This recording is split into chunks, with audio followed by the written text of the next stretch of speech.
Welcome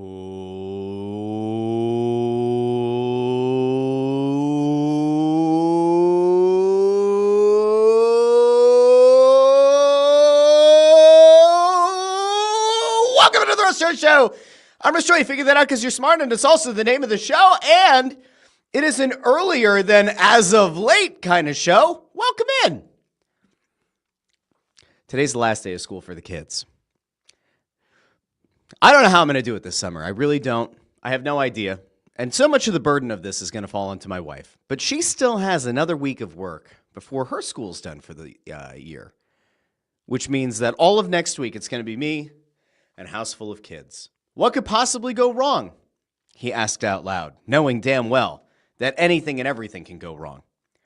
I heated up my lunch. I was going to break my fast. I was going to have my lunch before I started the show. And then my daughter, my 5-year-old, came down and said, "Daddy, can I have avocado toast?" So I went up and I made my daughter avocado toast. And then I realized that there were a couple of things that had to get done cleaning in the house. By the time I got back, I made my coffee. That was important. But by the time I got back down here, I realized that I'm going to smell the wonderful smells of a homemade chicken fried rice that I meal prepped a couple weeks ago. And I'm going to have to smell that the entirety of the show. And then when I get done, I'm going to have to rush to eat that. I'm going to go out, I think I'm going to go get a gift card for the bus driver. You always thank the bus driver at the end of the school year. The teachers get gift cards, but nobody ever thinks of the bus driver. So we're going to hopefully go do that. And if he's watching, sorry that I spoiled it. Sorry I spoiled the surprise. We'll be getting a gift card here in a little bit. Anyway, it's the end of the school year. And I was thinking about today's show earlier today because I was listening to Phightin Words. And as you know, on Mondays and Fridays, when Phightin Words drops on their YouTube channel and on the Joy Media YouTube channel, I tend to stay away from talking about the Phillies a lot because they go into granular detail. And I don't want to rehash a lot of the things that they talk about. It's part of that media network synergy thing we have going on here. So as much as I would love to dive into the damage that has now been done to Jesus Luzardo in back-to-back starts, I'm not going to, despite the fact that I might want to talk about what an absolutely horrific season and lack of development I've seen out of Bryson Stott this year. I'm not going to talk about that. I'm not going to go into Crawford getting pulled from the lineup last night at Lehigh Valley and whether or not that could portend good things to come in terms of him getting a call-up to the Major League roster. We're not going to talk about Trey Turner and how now national media pundits are talking about the fact that Trey Turner should probably move to center field because he's playing subpar at best defense at shortstop. No. We're not going to get to any of that because you have Phightin Words to listen to for all that. No. Today's show is going to be a weird one, but a good one, but a weird one because we're going to go all around. We're going to go to national media. We're going to go into what's happened in the NBA Finals, most recently last night with Tyrese Haliburton having a hell of an end to that game. We're going to talk a little bit about the Stanley Cup Final, Game 1. Leon Draisaitl bookending Game 1 with a goal, the first and the last goal for Edmonton. 31 seconds left in overtime, wins that game. We'll talk about that. There were also some interesting media nuggets that came out of post-game availabilities from Haliburton and from Draisaitl. So we'll get to those in a little bit. There's also some local media news. It was already reported, but we're going to dive into it a little bit about 97.5 The Fanatic's shakeup in the afternoons. Bill Colarulo and Ricky Bo taking over afternoons. Somewhat surprising, but I think might actually end up being the right move. We'll get there in a little bit. You might have noticed from the description of the episode or on the thumbnail, Doris Burke is being rumored to be on the outs with ESPN's A-team coverage of the NBA. Probably not for this finals, but Tim Legler's name has now popped up. So we'll talk about that a little bit later on as well. I feel like there's some other stuff to get to. Aaron Rodgers signed with the Steelers. Terry McLaurin is very upset with the lack of movement on a contract negotiations with the Commanders. And there might actually be even more stuff, guys. There honestly might even be more stuff. And oh my gosh, Amy with a little bit of breaking news that I didn't see. Hold on a second. I think Amy's right. Amy would not make stuff up. So I don't think that she's making this up. But are we really going to start the show with shocking news? Are we really going to start the show with a firing in the National Hockey League? Holy shit. Yes, we are. All right. Throw the show notes right out the window. Boy, oh boy, oh boy. There is nothing quite like starting the show. Man, okay. We have to, let me see. What did I hit here? I don't want to do this. Hold on. Give me a second. I don't want to show. I did the wrong thing. I did the wrong thing, and now I don't know how to undo it. All right, hold on. I'm about to break my computer. Oh, there we go. I can hit cancel. There we go. Whew. I have to do it over here. Okay. Breaking news that just came in. It looks like about 10 minutes ago. You remember those comments that Pete DeBoer made after the Dallas Stars were eliminated from the playoffs, most notably about Jake Ottinger? Yeah, they cost him his job. So here's your breaking news as we do the show on a Friday morning. Dallas Stars put out news. Dallas Stars general manager Jim Nill announced today Pete DeBoer has been relieved of his coaching duties. Oh boy. Effective immediately, the search will begin for the next head coach of the Dallas Stars. Quote, after careful consideration, we believe that a new voice is needed in our locker room to push us closer to our goal of winning the Stanley Cup. We'd like to thank Pete for everything that he has helped our organization achieve over the past 3 seasons and wish him nothing but the best moving forward. Bingo, bango, bongo. What did we talk about on this show? What did we say? One of the two guys was probably going to have to go. And just based on the contract, remember, Ottinger's getting paid through the 2032, 2033 season. Based on that, based on the fact that he is still a top 5 goalie in this league, it seemed very unlikely that the Stars were going to move their franchise netminder. And also, by the way, that a lot of teams are going to be able to take on a contract of that length, over $8 million a year. So Ottinger, you can officially rule out. I just saw Joe Fisher say, damn, I was hoping we somehow got Ottinger. Boy, if you're a head coach, I just play this one out for a second. So like Ottinger's staying, Pete DeBoer's out. This is a really interesting scenario. Like, this is a very interesting question to ask now because the Bruins just hired a coach. The Flyers, the Rangers, the Bruins, Flyers, Rangers, Bruins, the Ducks, the Blackhawks. There's somebody else in there. The Penguins all had head coaching vacancies, right? All of them had head coaching vacancies. And there were more. If Pete DeBoer had hit the market, let's just say everything's even, right? Imagine a scenario where you can't start hiring head coaches until the end of the playoffs.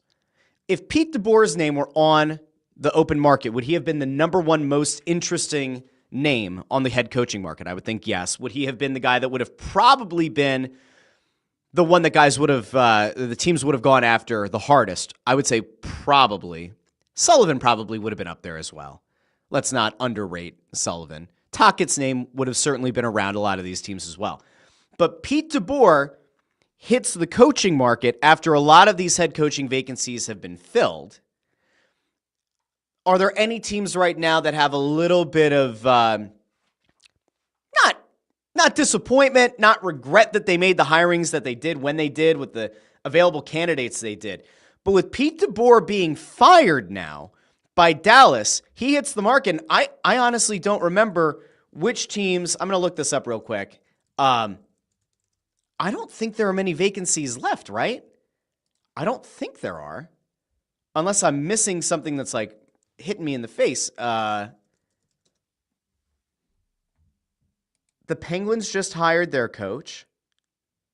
Let's see. So, yeah. The Bruins hired a coach. The Blackhawks hired a coach. The Flyers obviously hired Tocchet. The Ducks hired Quenneville. Rangers hired Sullivan. The Kraken have a coach. The Penguins just hired a coach. The Canucks hired a coach. So now Dallas fires DeBoer, and DeBoer has nowhere to land. Now the question is there a team out there that didn't think about firing their coach that now says, ooh, Pete DeBoer, that is a name that we are interested in, that would represent a significant improvement?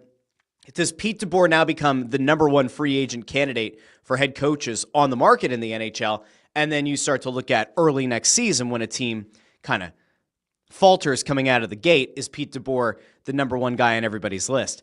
I'll tell you what, of all the things that happened, I'm surprised it took this long, but it does speak to, we always ask for transparency and we always ask for honesty from coaches and players.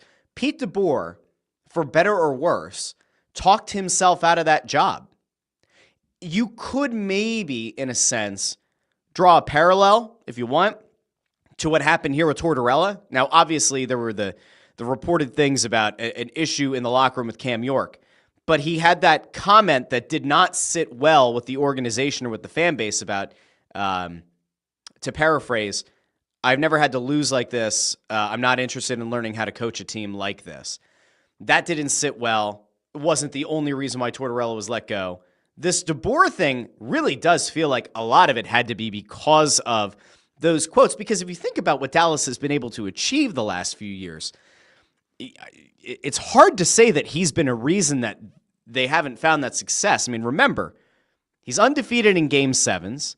He helped lead this Dallas team all the way up to the Western Conference Finals, and yeah, they fell on their face, but I don't know. That's interesting. Now, if Carolina had parted ways with Brind'Amour, could they take DeBoer, and could Brind'Amour end up in Dallas? Like, that probably won't happen, right? So I don't know what's going to happen. That is a wild, wild, wild turn of events.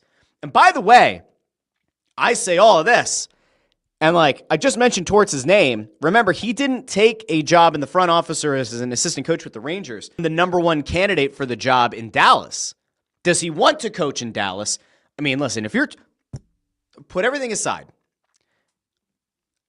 John Tortorella would be the best option for Dallas, right? Now, you know what you're getting if you are the Stars. You understand the brashness. You understand the bravado. You understand the no bullshit of it all with John Tortorella. You understand the fact that, like, at his age, with his experience, all that, this isn't like you're hiring a coach for the next 5 or 6 years. But if you're looking to get a guy who's going to raise the floor of your team, which is already very high, and probably raise their ceiling as well, if I'm Dallas, I hire Torts. And I think that's the first call. I would actually not be surprised if, through back channels, Dallas had maybe been in contact with representatives for John Tortorella, kind of do a little feeling out, a little poking around.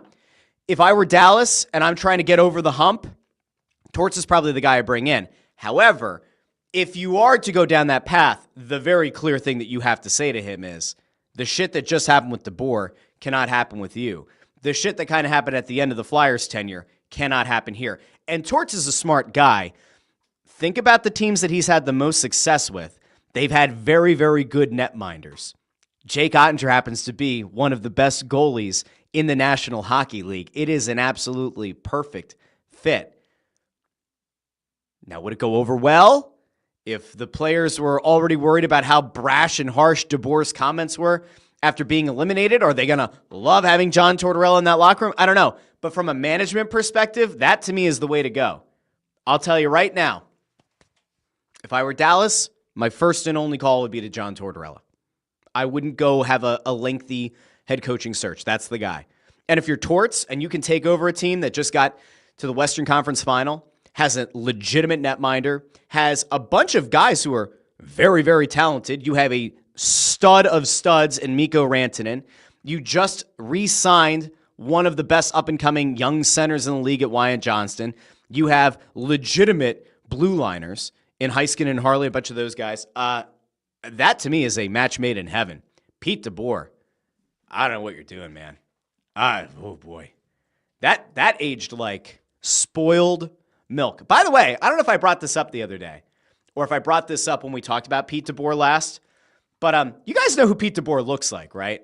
Like, I'm pretty sure that I might have brought this up before, and if I didn't, I'm going to show you this, and you're never going to unsee it.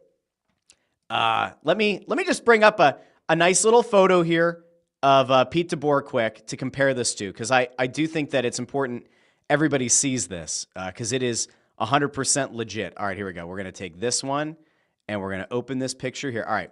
So first and foremost, everybody just get a little refresher here really quickly of what Pete DeBoer looks like. Lovely, happy gentleman, right? This picture doesn't look exactly very happy, but we're gonna roll with it for a second just because I'm trying to make a point. So here's Pete DeBoer. Throw him on the screen now. This is Pete DeBoer. And who does Pete DeBoer look like? ladies and gentlemen, I present to you somebody from many of the 30-somethings childhood, and maybe for some of you older folks out there who have had children who fit this demographic.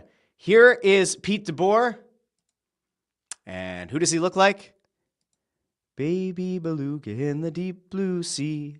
Oh, yeah. Raffy. You tell me that Raffy and Pete DeBoer don't look like they could at least be somewhat related. Pete DeBoer, Raffy. Raffy, Pete DeBoer. Now, Pete DeBoer looks sad in this picture, and I have to imagine that after he talked himself out of coaching a team that made the Western Conference Final, he's going to need a little pick-me-up. Might be time to turn on a little bit of Raffy. Might I suggest, I like to eat apples and bananas. All right, there we go. Please enjoy. Please enjoy that.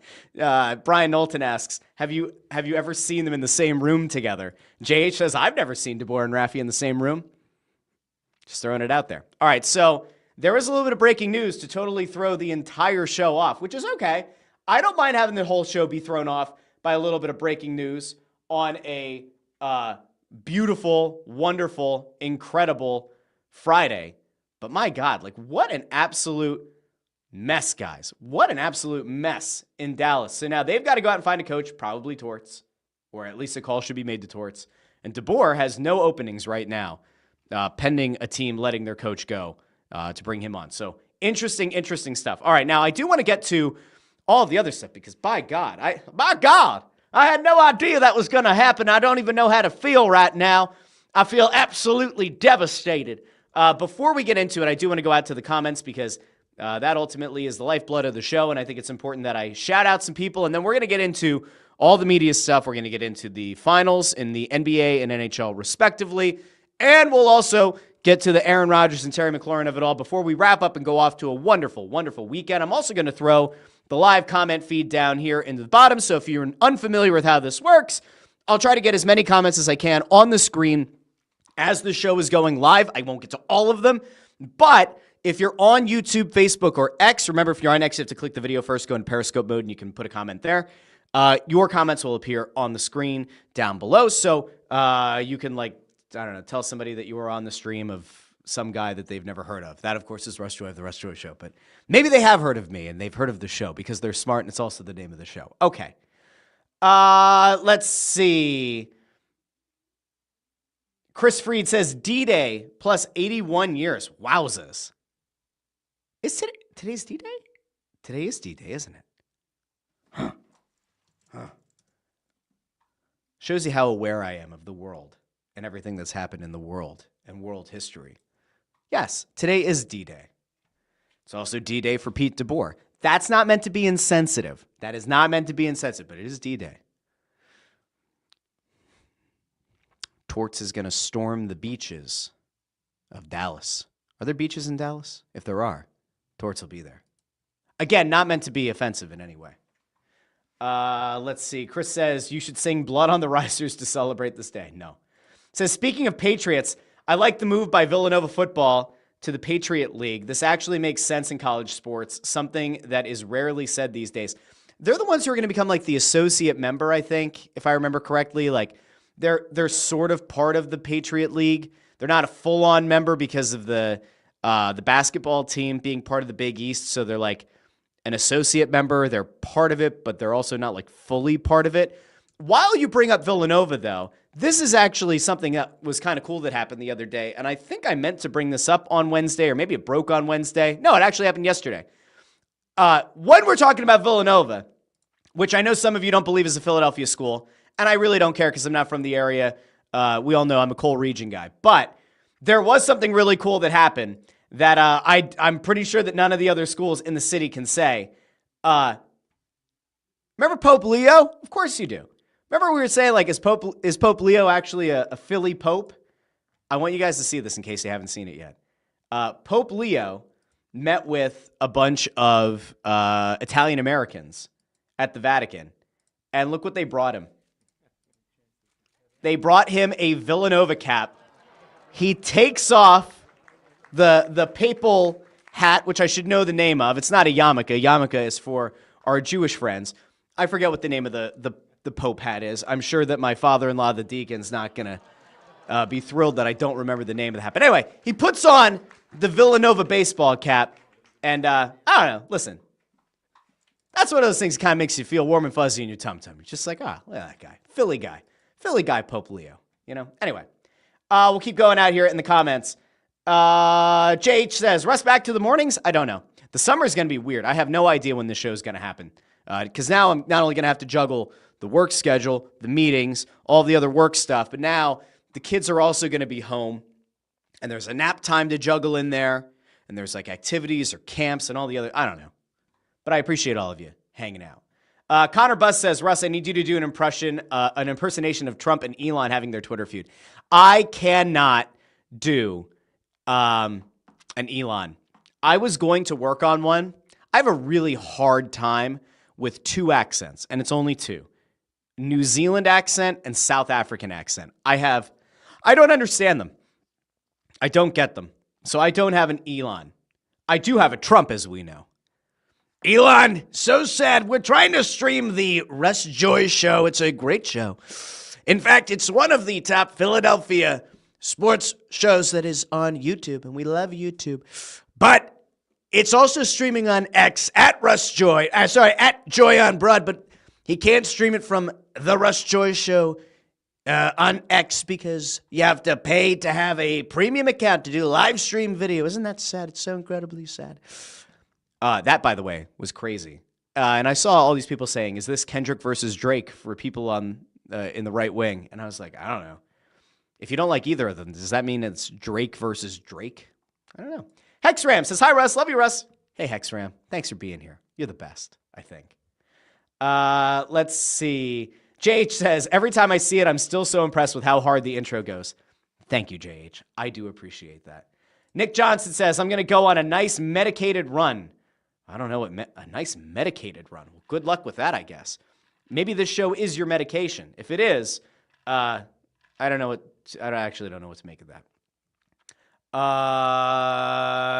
Chris Freed had one that's like sort of sacrilege, so we'll avoid that one. Let's see. JH says, also the Phillies have been sucking, so nobody's going to blame you for not wanting to talk about the terrible baseball team.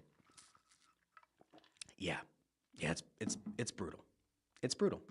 But like I said, Ant and Bob, they did a really good episode of Phightin Words today. And Ant was in the car. He was going out to Pittsburgh. We were supposed to maybe try to do a Snow the Goalie today. We still might. I have no idea. If we do, Ant will probably be in the car. His wife, Maria, driving him. I'm sure she's not thrilled. She's supposed to enjoy a nice time going out to Pittsburgh. And she has to go with Ant, who's going to go spend however many days or whatever covering games, probably ignoring her. Very sad. She's a nice lady. She makes a hell of a pork cutlet, let me tell you. Let me tell you. And Ant had her driving this morning so he could do Phightin Words, part of the Joy Media Network. Go subscribe wherever you get your podcasts. Let's see. Connor Buss says, NBA Twitter's on a generational run with the finals matchup. I'm not going to show all the memes because the comedy part of my brain says that it's all fair game. But there's also like, how soon is too soon?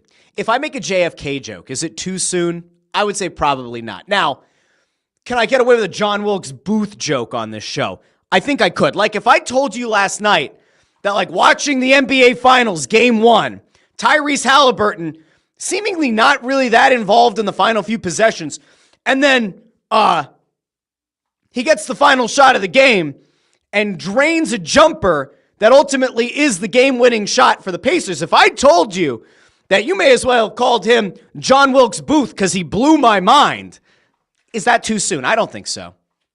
I don't think it is. It might be. I don't know. If there are any like Lincoln descendants here, they might feel like it's too soon. I don't think it is, but maybe it is. Anyway, we'll get there in a second. Let's see. There are a whole bunch of things here about Dallas, so we're going to skip those for now because we already got there. This is an interesting one, though. Joe Fisher says that with DeBoer leaving, that probably means Robertson isn't going anywhere either. I have heard in a couple of days since I did the show on Wednesday that there are definitely people who think that it's all a misdirection and that that's just like a smokescreen. I don't know why we're getting balloons for that, but There are people who definitely believe like the Jason Robertson stuff that was kind of out there wasn't that real. What that means, I don't know. Ford is here, says 40-ounce iced coffee. Wow, I made this myself. A little bit too much of the oat milk and brown sugar in here. I did. You know, you could go to Starbucks and you can spend the like $7.50 or whatever for the brown sugar oat milk shaken espresso, or you could just make it yourself. And so this has been my drink of choice now for about a month. I do a little bit of brown sugar, do the oat milk, do the little zhuzhin of the milk with the steam wand on the espresso machine. You hit the espresso, and then I like to practice the latte art a little bit, even though it's useless for what I'm doing here, because obviously there's none on here. And I do a little bit of latte art, and then I dump it over the ice, and this is one of my favorite Starbucks cups. It's the one that looks like the cup, but it's like double whatever insulated whatever. But this is my beverage of choice, and as we're in the summer, it's gonna be iced coffee from now until I decide otherwise. Okay. Bob Wright says, I think the Flyers would have had obvious interest in DeBoer, but I don't think he would have had interest in the Flyers. Yeah, I don't know. I guess we'll see. Rob South says, I think Tocchet would still be the Flyers coach based solely on the behind-the-scenes friendships between all parties. I think that Tocchet was going to be their number one guy no matter what. I don't know if it was just that, but I think he was going to be their number one guy no matter what. Jim Grasso says, Torts benching Rantanen. I'm here to see it. KW1323 says, moral of the story, coaches should never be honest or transparent if they want to keep their jobs. Might be fair. All right, let's see. Ford says, parents' kids soccer tournament last evening. Ford was a gazelle out on the field. Well, Ford, since our sons are going to play on the same team next year, that means that at the end of next season, we'll be taking the field together in the parents versus players game. And I can tell you that after a solid enough performance out of yours truly, I have a feeling that we'll also win next year. So I'm feeling pretty good about it. Feeling pretty good. Steven says, the first game of the Cup final was incredible. We're going to get there in a little bit. Listen, the conference finals in each league sucked ass. Like, were legitimately atrocious. Which I guess is a good way for us to go. Like, I think that's a really good way for us to kind of go into this, okay? Hear me out. Okay? Hear me out. And Ford is asking about what team my kid is on. Ford, go into the app. You should have the app by now. If not, I'll shoot you a message later. Our kids are on the same team. At the beginning of the postseason, right, we talked about the fact that the NBA and NHL playoffs were incredible. The first round, incredible series. And so much so that you would say, like, at least in the NHL, it was maybe the best first round that I have seen in years. And on the NBA side, there were a couple of series that underwhelmed, but for the most part, like, really solid. When we got to the conference finals, it sucked. I mean, it just sucked, right? The Hurricanes weren't really competitive against the Panthers. The Stars weren't really competitive against the Oilers. In the NBA, God help us, the Knicks really never seemed to have much of a chance against the Pacers, which seemed kind of shocking. And for whatever reason, Anthony Edwards and the Minnesota Timberwolves pretty much rolled over and died against the Thunder. So the conference championships were awful. But game one of the Stanley Cup final and the NBA finals lived up to the hype and exceeded it. Now, you will recall that on Wednesday's show, I think it was Wednesday, I gave you some predictions. And I said, listen, I think it's entirely possible that Oklahoma City could sweep, but I'm not going to say that. And I said, I think 5 games is likely, 6 maybe. And I said on the Oilers and Panthers series that I could see that series ending, you know, a short series like 5, just as easily as I could see it going 7. I ultimately still think that Florida is going to win the Stanley Cup, and I still think Oklahoma City is going to win the NBA Finals. But somebody tweeted at me last night. I forget who it was, but somebody tweeted at me last night and said, you're going to get both of these finals wrong, aren't you?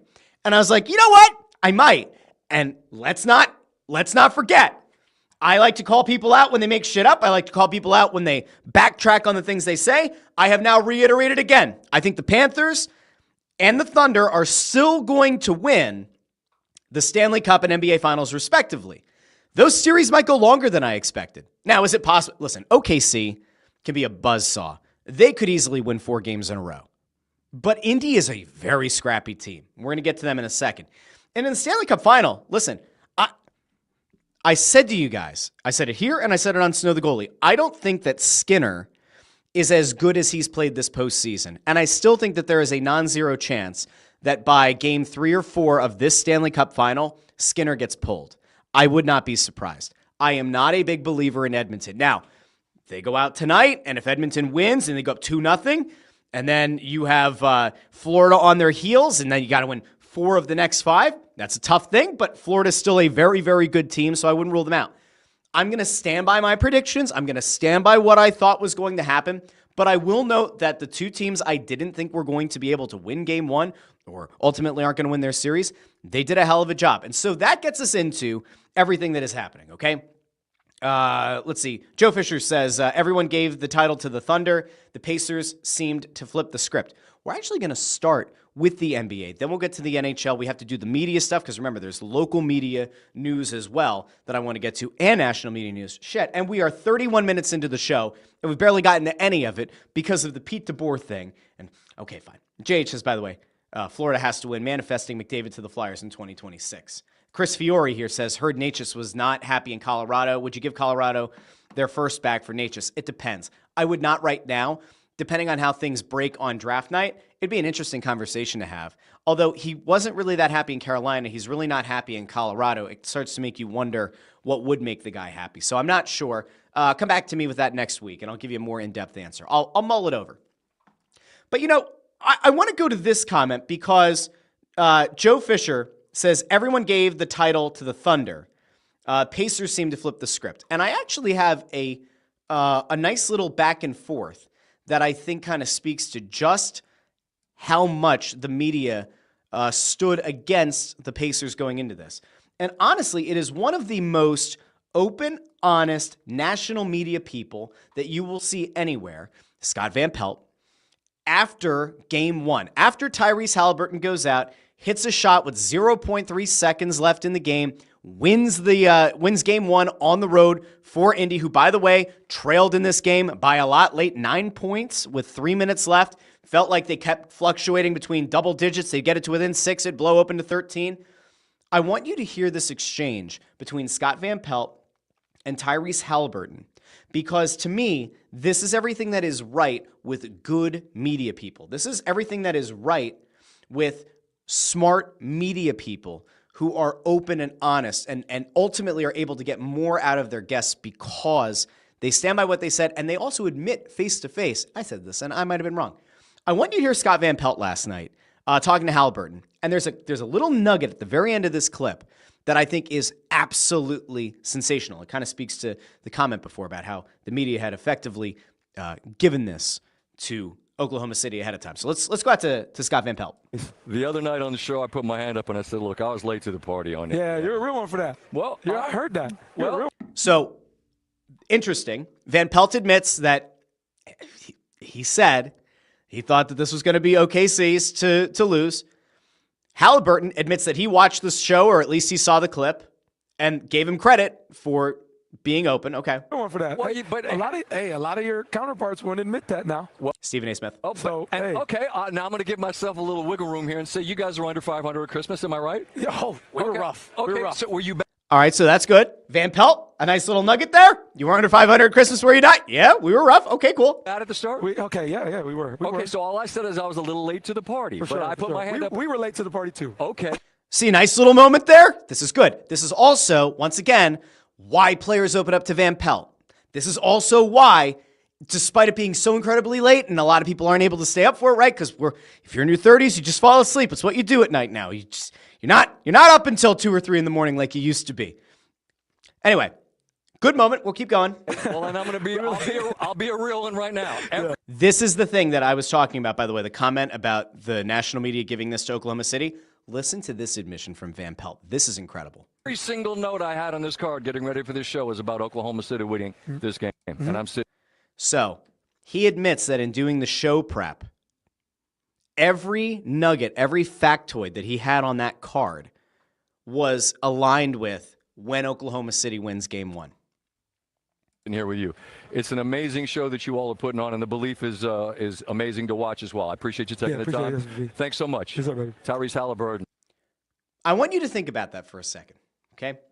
What was the point of the show? What was the point of this show? What did I say in like the mission statement of the Russ Joy Show? It was that I'm going to break down Philly sports, national sports, and the media that dissect them, right? This, to me, is a perfect example of what sets an exceptional media person apart from a lot of the other drivel. Scott Van Pelt looks a player directly in the eyes, says, I thought that Oklahoma City was going to win this series handily. I said it. Player says back to him, I heard you say it. I appreciate the honesty. And the media guy looks at the player in the eyes and says, all of my show prep for tonight was based on them winning. And yet you got it done. That to me is like that's how this is supposed to work. There's nothing wrong with being honest if you're in the media. There's nothing wrong with being open and honest to a player's face. The problem is that so many times you get media people at both the local and the national level who will write something, or we've talked about it in the past, will essentially pull the pin and roll the grenade into the room, into the locker room. They'll write something that's incendiary and they'll hide behind being a columnist for the newspaper, and then they don't show up. And when they don't show up, they put all of their colleagues in a bad place with that player and potentially with that team. So that's a very important thing. And I thought that was a really nice showing. Now, there are some other stats and some other things to throw out. So Haliburton hits that shot with 0.3 seconds left last night. Haliburton this postseason, only this one, has hit 4 game-tying or game-winning or go-ahead shots. 4 game-tying or go-ahead shots in the final 5 seconds of a game. This postseason, again, he has hit 4 shots that have either tied the game or been the go-ahead basket with 5 or fewer seconds remaining in a game. And I saw another stat out there about Haliburton in these clutch moments in like the last 5 or 10 seconds of a game. He is 13 of 15 from the field this season on those shots. 13 of 15 with the last shot in his hands at the end of a game. 13 of 15. That includes, by the way, a win over Milwaukee, a win over Cleveland, a win over the Knicks. So 3 of those 15 at least came in the postseason against teams that were, I believe, in all of those cases, except for maybe Milwaukee, where the opponent was favored. I don't remember the consequence of where Giannis and Dame were injury-wise when he hit that shot. That's incredible. That is a clutch performer. Okay? Evan Alvarez, by the way, is here. Hello, Evan. Thanks for being here. Says long time, first time. Big fan, Russ. Thanks, Evan. Thanks for being here. Like the video, share the video, subscribe. I know you will. And you might have already subscribed, so good on you. That was one stat from yesterday. Here's an even bigger one. You ready for this? This is the kind of stat that breaks your brain, and this is courtesy of SportsCenter from last night.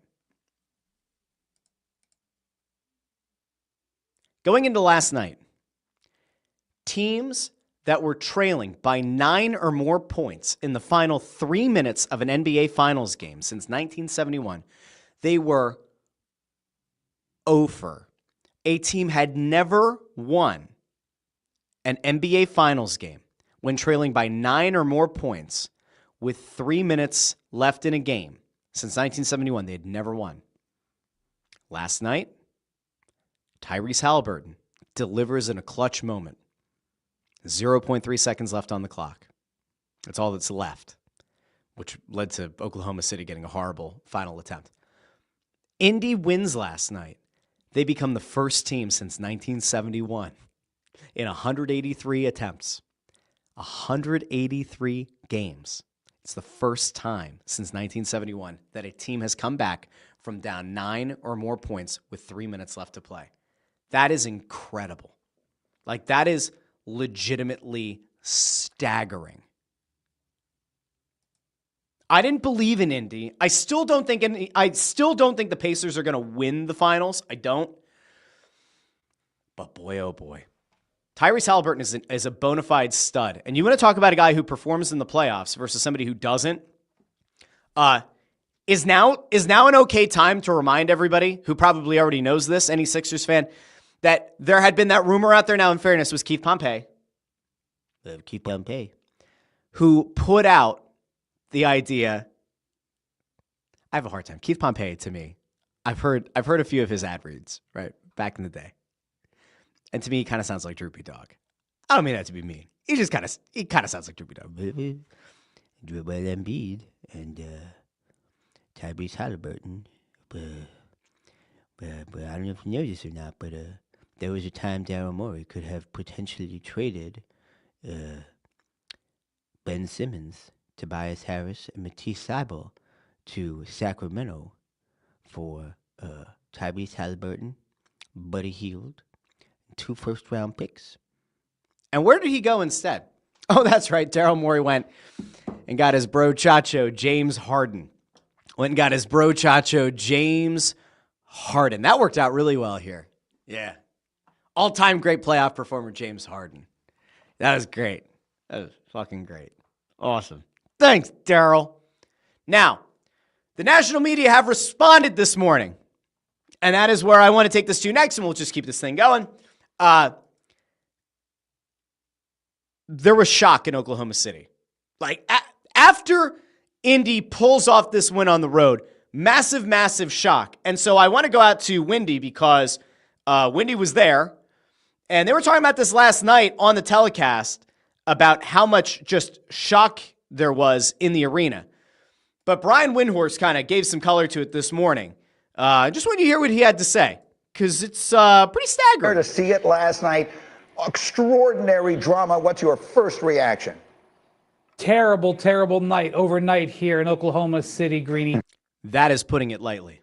Terrible storms and a lot of upset people because Tyrese Haliburton is unequivocally having the greatest run of clutch shooting we have seen in the history of the sport. Let's pause there for a second. Think about that one. Mull it over for a second. The best clutch shooting performance we have seen in a postseason in the history of the sport. Is he wrong? I don't know. Kind of hard to argue. Again, he's won a game against each team in each series this postseason with a last-second shot. Kind of hard to argue there.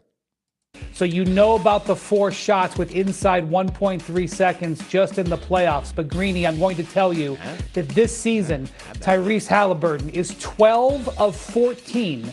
12 of 14. He's actually 13 of 15. Inside 2 minutes in the game to go ahead or tie the game.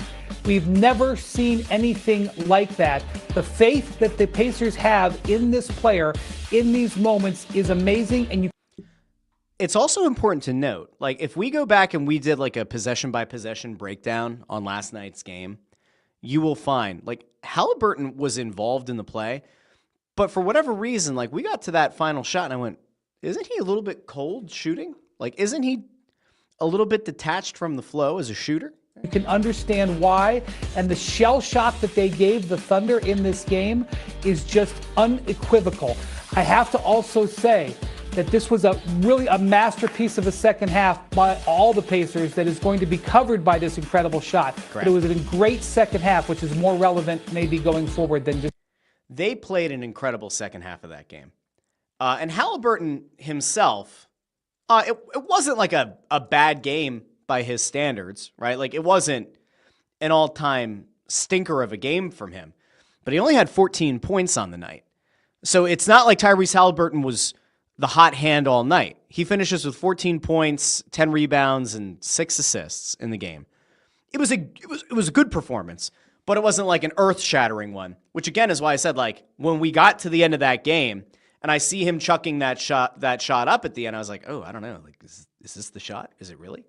Now, then we go out to Jay Williams, because Jay Williams also weighed in on Haliburton's performance. And you're talking about, again, that historical precedent. You're talking about where this kind of fits, not only in the history of the league, but like maybe even focus on right now, where does Tyrese Haliburton rank as a player? And Jay Williams had a hell of a quote here. I don't know. I keep getting the balloons going today. That's great.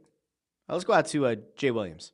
The Pacers didn't just win. Once again, they broke in basketball logic. This is now 4 playoff wins with less than a 2.1% winning probability that they've came back and won. Like, that's not improbable. That's statistically irrational. And when you actually think about it, I'm also ready to say this about this guy. Tyrese Haliburton is officially the most dangerous man in chaos.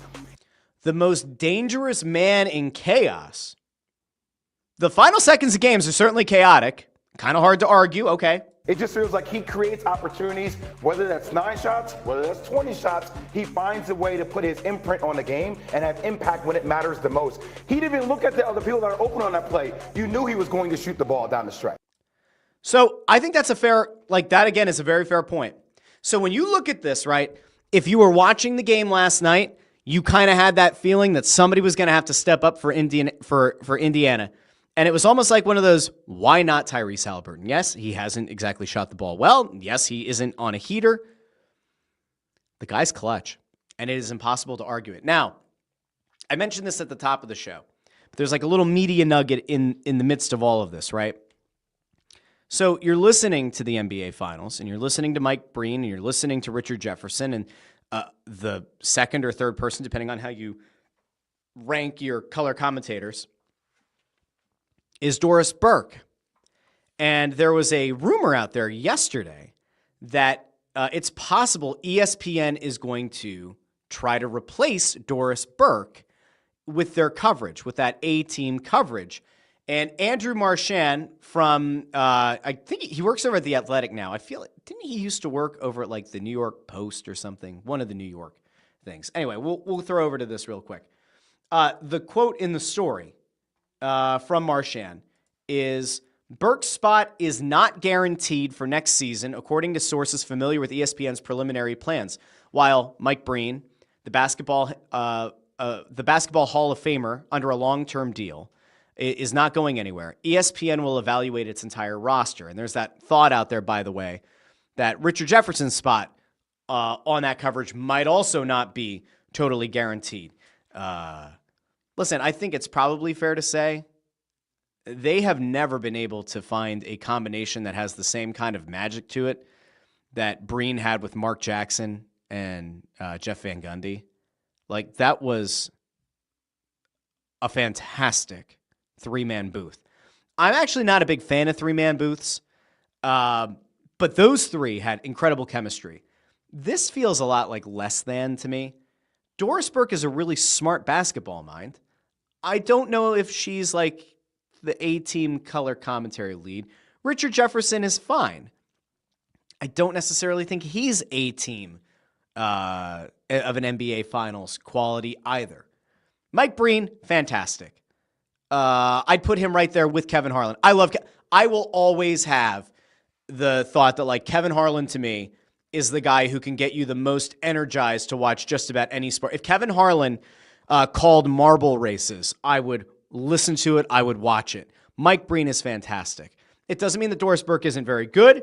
It doesn't mean that Richard Jefferson isn't very good. I just don't think the three of them mesh particularly well. It feels less than to me. So I wouldn't blame ESPN if they look at trying to make a change next year. What that's going to look like, I don't know. I also don't remember what Reggie Miller's status is since TNT lost the rights to the NBA. I don't know if he's going to Amazon or what. So that's a little interesting media nugget for you. Now, I do want to get to a couple of other things, though, because we have to get to the Stanley Cup Final. We have to get to Game 1 of the Cup Final because it was a bit of a doozy. It really was. It was a bit of a doozy because, again, I didn't think that Edmonton was going to win the series. I'm still not convinced that they will, but a 1-0 series lead with home ice advantage can certainly help. And Leon Draisaitl, who, gets overshadowed by Connor McDavid, he had himself a hell of a game, and he puts 2 pucks in the back of the net, scores 2 goals. He scores the first goal of the game for the Oilers. He scores the last game of the game for the Oilers, and he does so with like 31 seconds left on the clock. And so Draisaitl, sat down post-game after Game 1. I want to go out to break down a couple of his comments, and then we're going to move on to the local media stuff, and then we have a couple of those national stories, and there's another national media thing that might be a great way to close out the show on a fun Friday. But real quick, let's go out to Leon Draisaitl, because again, massive performance, and he is going to be 100% critical to their chances of potentially taking a 2-0 lead and or ultimately winning Lord Stanley's Cup. Let's go out to Draisaitl here from postgame the other night. Well, Leon, congratulations. Obviously, Game 1, very exciting. After what happened last year and losing in 7, what did you think some of the differences were here in Game 1 for you guys, as resilient as you were? I think just a little bit more mature. Obviously, every game writes its own story, but I thought we hung in there, we're mature, and obviously we just needed one look and capitalize on that. The maturity thing here, I think, is the smartest point that he could make and that anybody on that Edmonton team can make. When you go back to the fact that, like, this is a rematch of last year, right? Florida is now in their 3rd straight Stanley Cup final. Edmonton is in their 2nd straight Stanley Cup final. Draisaitl is right to say that their team is more mature and has now kind of figured it out. They feel like they understand the preparation. They understand the moment. If you remember, right, back around the Super Bowl, I kept making that point that the Eagles, when they first got to the Super Bowl a couple of years ago with Jalen Hurts, it was the first time that group had made a Super Bowl. You still had a holdover to like Fletcher Cox, like Brandon Graham with that first Super Bowl winning team who were there for the first Jalen Hurts appearance. But it was a mostly younger team that had never really been to the pinnacle of the sport. And so then when you looked at this past Super Bowl, I said, well, you now know what to expect. And the majority of that locker room had, or the most critical pieces of that team for the most part, had already been to a Super Bowl before. So they know everything that media-wise, the spectacle of preparation for the Super Bowl, like everything that surrounds it. You have a better mental space to operate from. And if you haven't been there before, or it's been a long time since you've been there, or a lot of the guys on your team haven't been there, they don't really know how to prepare for that final game, or in this case, a series. But because Edmonton was there last year, they had something to learn, and now they go into the Stanley Cup final with home ice advantage, and maybe they feel a little bit more confident, a little bit more locked into who they are. So, okay, we'll keep going. At any point, especially in the 3rd and in overtime, did you find that they weren't finding their legs and you guys smelt a little blood? It looks like you really took it to them there. I don't know. I mean, I think we had our push. I think they had their little push in overtime. I think at the end of the 3rd, our legs started to come a little bit. But I thought it was a fairly even game. Leon, the play. And that's honestly where I want to leave Game 1 of the Stanley Cup final, because ultimately you have a very evenly matched series between two teams that do both have the ability to win a Stanley Cup. And Edmonton, we all know, has the best player in the series in Connor McDavid. You could even make the case that they have the second best player in the series in Leon Draisaitl. I ultimately think the goaltending is going to be the thing that haunts them. But maybe it won't. Like, maybe this will be the year that the Cup finally returns to Canada. And Edmonton gets to celebrate, and Florida isn't going to blow it up. Florida's going to, well, Sam Bennett had 2 goals. And all you can think is that Sam Bennett's price is going to continue to go up. And again, it feels very much like he's either going to remain in Florida, where there's no tax, or he's going to go up to Toronto, and they're going to have to give him a serious bag. Speaking of serious bags, you get Connor Allen over here saying future flyer Connor McDavid, and Evan Alvarez says 13-year, $286 million deal with a $22 million AAV. Book it, bring him home. About Connor McDavid. Would certainly be something. Now, that was the Stanley Cup final. We're going to get to it a little bit more in depth next week. I want to bring it back local. So I have 2 other media stories. I have a couple of things from the NFL, and then we're going to head out of here. How do I want to do this? Let's go with the local media news first. So we talked about this on the show at some point in the not that long ago. I think that we really, really briefly touched on this at some point.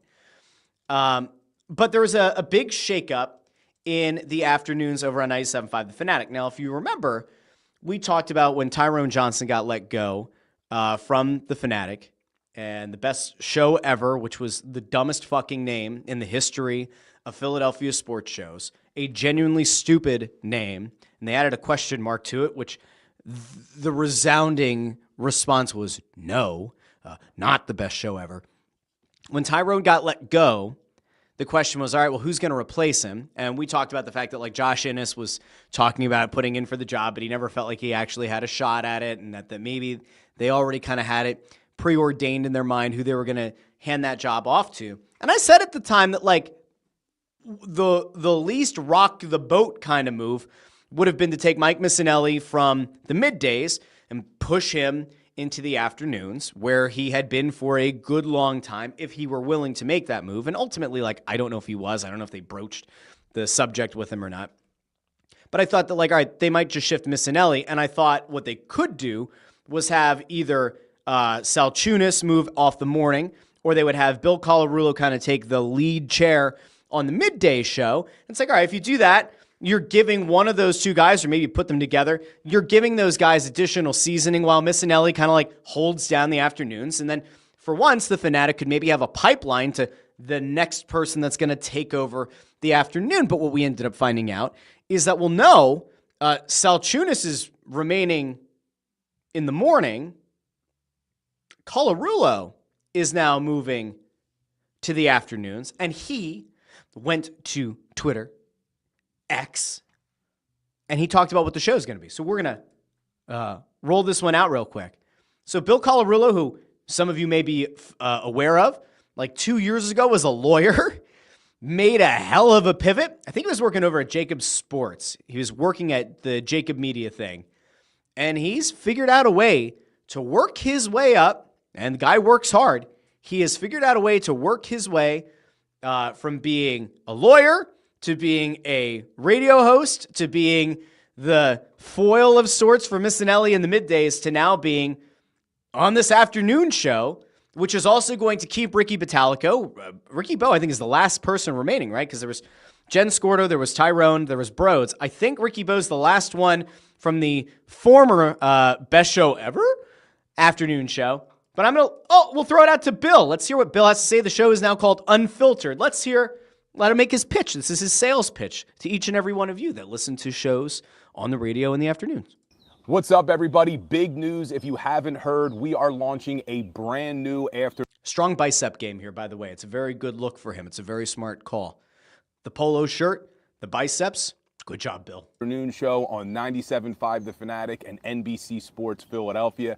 Unfiltered with Ricky Bo and Bill Colarulo. Anyone who's followed me knows this has been quite the journey, and I am super excited now to be able to team up in Afternoon Drive with former Philadelphia Philly, former Major League Baseball All-Star Ricky Bottalico, and it's going to be produced by the one and only Silvana Kelleher. Listen, I know you have a... So before he gets into the elevator pitch of why you should listen to the afternoon show, I saw Kincaid at Crossing Broad wrote a whole thing about, like, what does it mean for the local Philadelphia sports talk ecosystem that a guy can go from being an attorney 2 years ago to being the afternoon drive host? I'm going to let him make the elevator pitch, and I'll give you my thoughts. A lot of options for where you can go for your sports talk. I know you may even have some preconceived notions about what Philadelphia sports talk is. That's not what this show is going to be about. That is going to be hard to follow through on. We're going to get there in a second. The preconceived notion is that you have to talk about the Eagles all the time. But again, we're going to hear this out.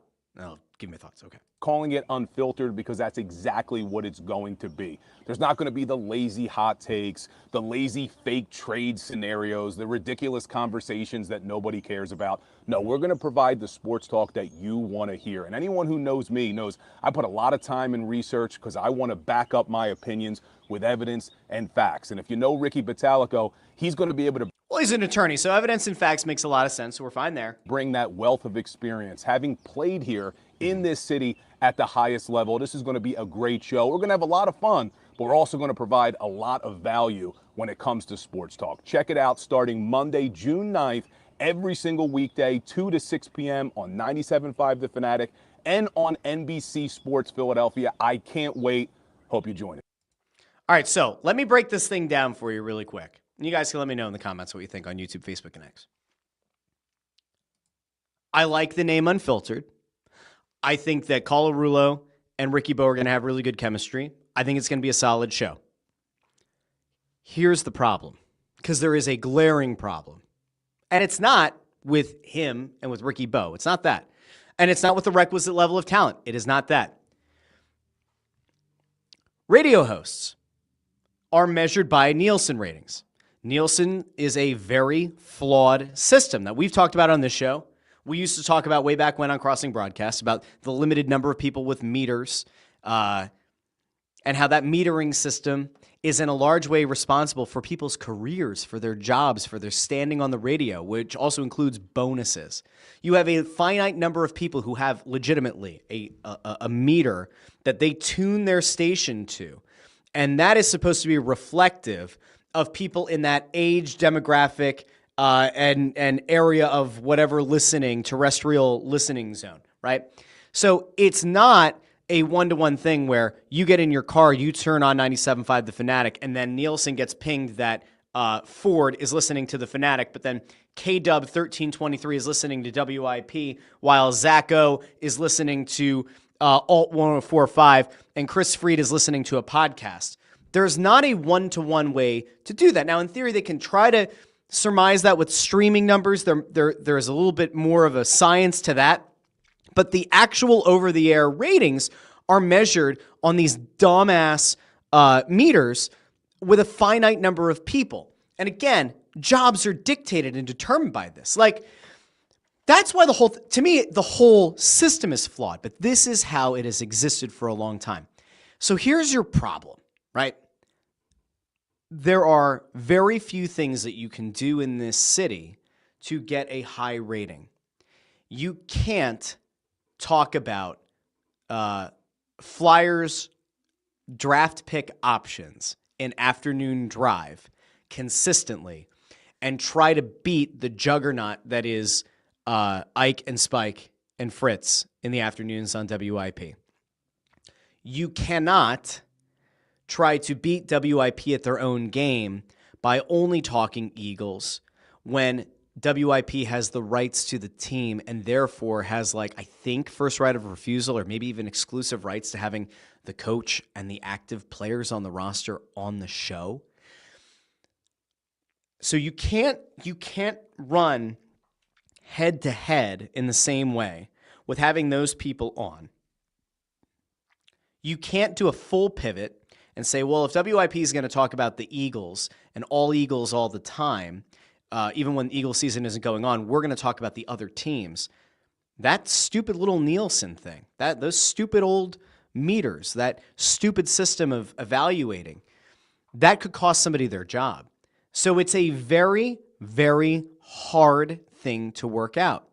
I fundamentally would like to believe that if the Fanatic did try to pivot and do something fundamentally different, and maybe that's a combination, maybe that's a fusion of the local sports and some national sports, and just like entertainment in its entirety, that might be more of a winning formula than what they've had so far. Because again, I don't like to belabor the point. WIP's morning show is an absolute juggernaut. It was when Angelo Cataldi was there. It's remained a juggernaut since he's left. Their lead-in into the midday show is gigantic, right? They leave the air and hand it off to Giglio and Hugh Douglas with a huge lead over what the Fanatics morning show is able to hand to the midday show. Now, will Missinelli, without Colarulo on his show, somehow be able to, I can't imagine that people were not listening to the midday show because they didn't like Colarulo. I cannot envision that's the thing. So is there going to be a midday bump now if it's just Missinelli? I don't think so. If somehow that does happen, all right, are you then handing a stronger lead-in in theory to the afternoon? I guess. But when that number remains consistent and when people are tuned into one station and they just let that shit ride all day, you have to give them a reason to turn the dial. Now, in fairness, changing the afternoon show might drum up interest. And Colarulo and Ricky Bo are going to have one real shot at this, right? And for better or worse, it's happening June 9th. The Sixers aren't in the finals, right? The Flyers aren't in the Stanley Cup final. The Phillies are kind of floundering again. The Union are in first. But, like, there's not a lot to draw people in. And so it's a hard time to start a new show. And I do wish them the best. And I think, again, like, the actual quality of the show is probably going to be high. But how do you get people to change their habits? How do you get people to change off of the station they've been listening to all day or they've been tuned into all day? And is there a way? And do you give them a reason? There are things, I will once again bang the table. There are things that the Fanatic could be doing right now that are not particularly hard, that are not particularly complicated, that would significantly improve their reach, especially with the demographic they're trying to reach. They still haven't done it. I don't know what the fuck they're doing. But there are things that the Fanatic could be doing right now that, like, I see plain as day. And then I have talked to a few people who are no longer on the radio but are still involved in media. We all say the same thing to each other. Maybe Bill will figure it, like, maybe Bill knows. And now maybe that Bill takes that job in the afternoon. Maybe he'll have some more influence. I have to imagine somebody is going to realize the very clear low-hanging fruit that they have available to them that they have still failed to execute. We'll see if they do. But all the best to them. All the best to the afternoon show because it is interesting. Ford says, Ricky Bo does nothing for me at all. Nothing. Colarulo is better, but this won't be a success ultimately. It's also hard to kind of know what a success actually is. Like, does it change much, right? Like, how much of a ratings change are you going to see? And again, they're starting on June 9th, which is kind of rough. Chris Freed says there's a better chance that 97.5 as a station as a whole will not be on the air in 2 years than this show being around in 5. Well, just based on the fact that, like, there's so much turnover, you need to be an absolute behemoth on the radio to have longevity in that industry. It's hard. It's legitimately hard. K-Dub says, wish 97.5 would make themselves listenable and a legit alternative to WIP. They're not going to. And again, a lot of it just comes back to how the ratings are measured. For better or worse, they're not going to not talk about the Eagles just because WIP does. Zacho says, Philly Sports Radio never talks about the Flyers and what they do. They don't know what they're talking about. I'll just stick to my podcast. And that's fair. It's a totally fair critique. But again, it's not going to move the needle. Like Flyers talk, you should be able to mix in, but they're not going to do it. Whatever that, I don't know, make of that what you will. Jim Grasso says, change the format, make them 2-hour shows. That's not a bad idea. Going with more hosts where you're kind of freshening things up. I always like the idea of like the rotating cast. Go back to the Monday Night Wars of WCW versus WWF at the time. Nitro, I think when it moved to 3 hours, they switched their commentary team mid-show.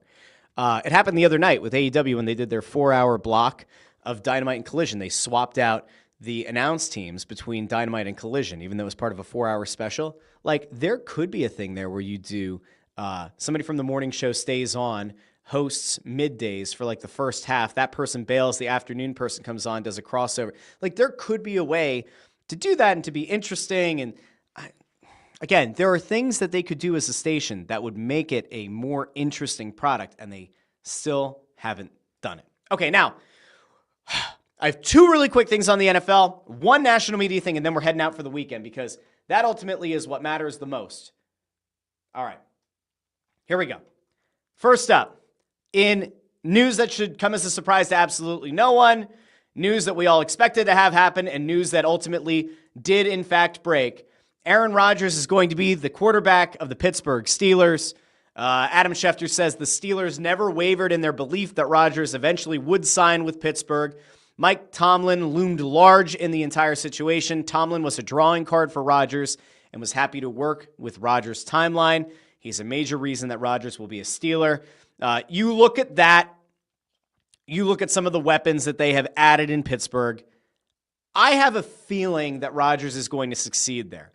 That doesn't mean they're going to win a Super Bowl, but I do think that like Pittsburgh is going to be a much more interesting team now.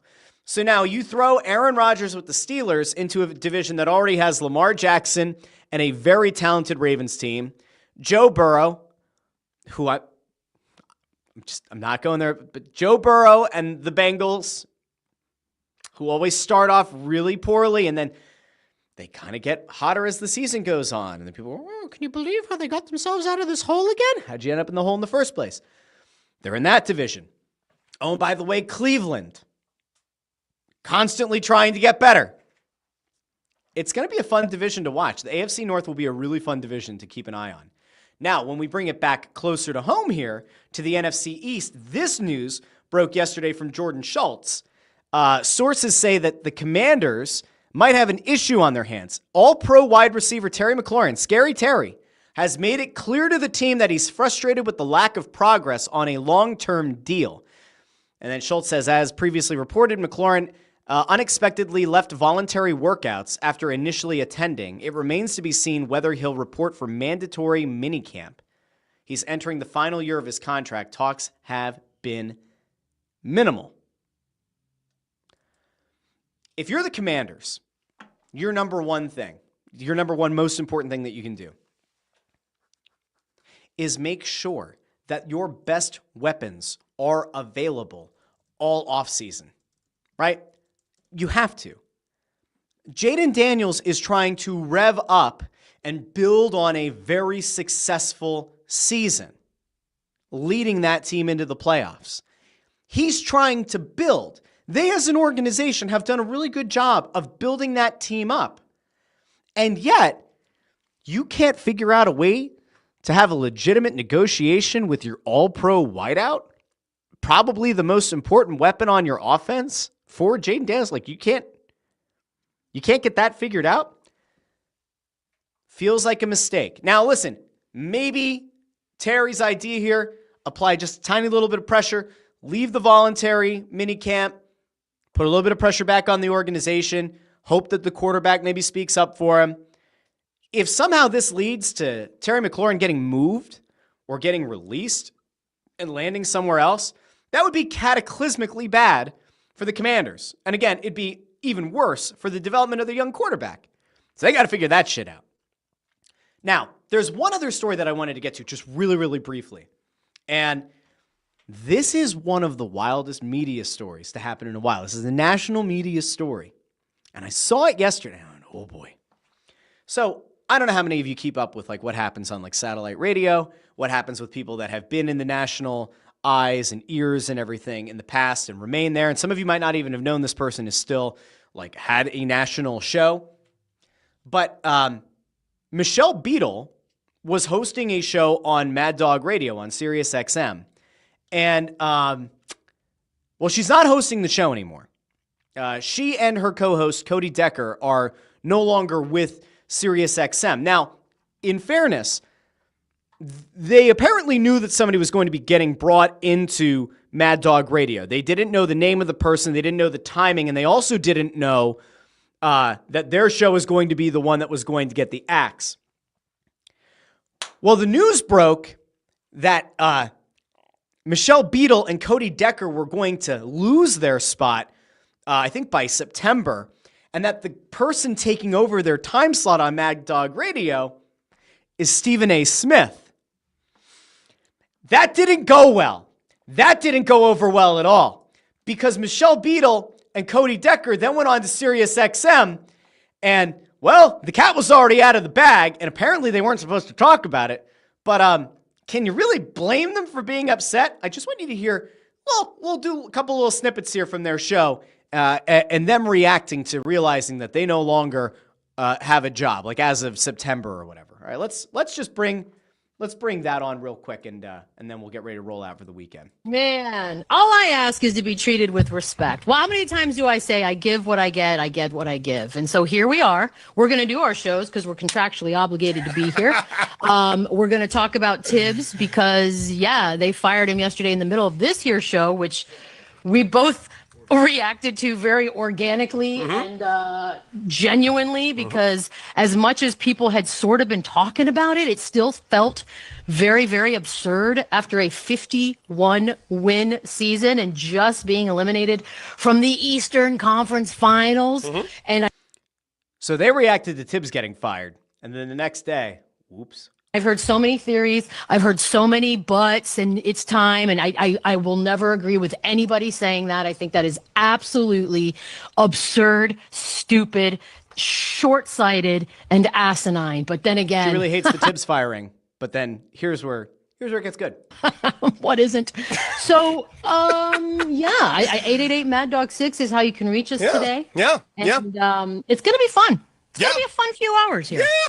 I feel bad for both of them, though, because they're lame ducks, and apparently they found out through the news that Stephen A. Smith was taking their spot. I'm sure, and I'm sure no one's feelings will get hurt in any way, shape, or form. 888 Mad Dog 6. How you guys doing? Because announcements abound. I heard Shine. The big three are back. Oh, yeah.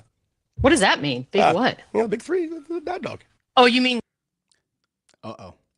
Well, if you want 2 hours of Jamal Williams needs to show up for the Oklahoma City Thunder. Wait, who's Jamal Williams? That's right, a guy who doesn't exist. And by the way, that's a shot at Stephen A. Smith. Like, that is a direct shot between the eyes at Stephen A. Smith because he went on a rant this postseason about how Jalen Williams, right? OKC, how he needed to step up, but he said Jamal Williams. Yeah, Beatle's not happy. Wait, I'll have lots of these fun types of nuggets for you for as long as we remain on the air. Spoiler alert, this was their last show. Just as like an appetizer, you know, amuse-bouche, if you will. Yeah, we're coming in hot today, ladies and gentlemen. Coming in hot.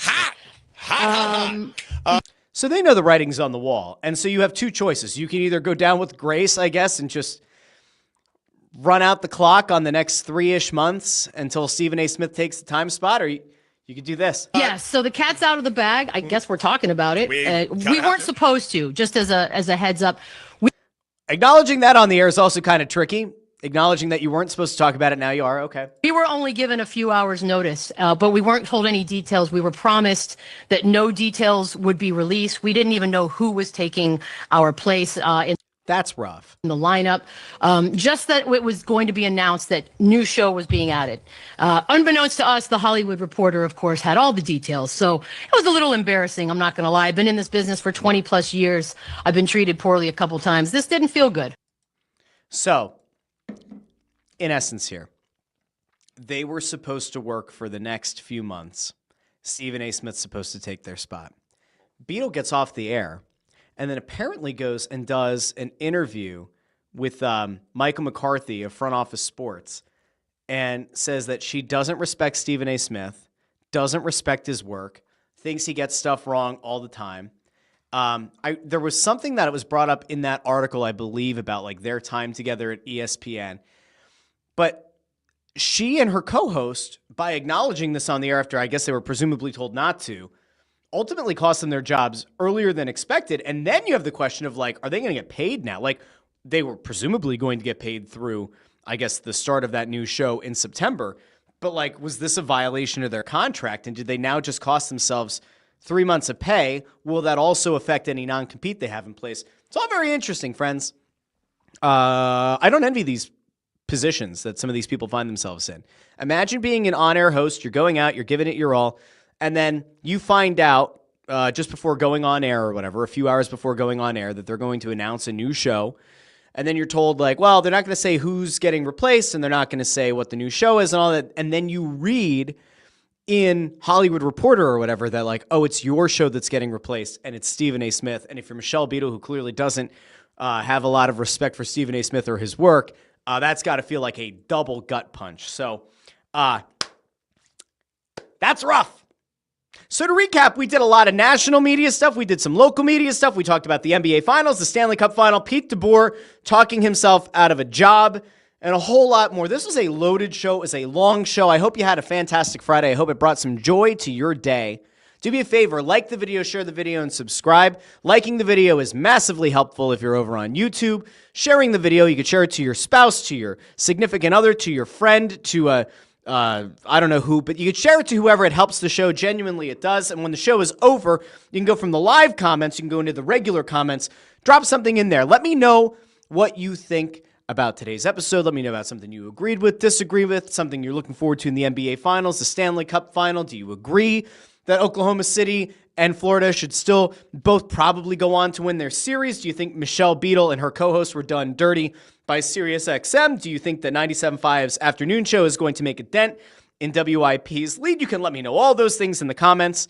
But I do want to thank everybody who was here on YouTube, Facebook, and X. Do me a favor if you haven't done so already. Like the video, share the video, subscribe. And if you listen in podcast feeds, or if you start on YouTube but you want to finish in the podcast feed, you can find this show on Apple Podcasts, Spotify, Pandora, Amazon Music, wherever you get your podcasts.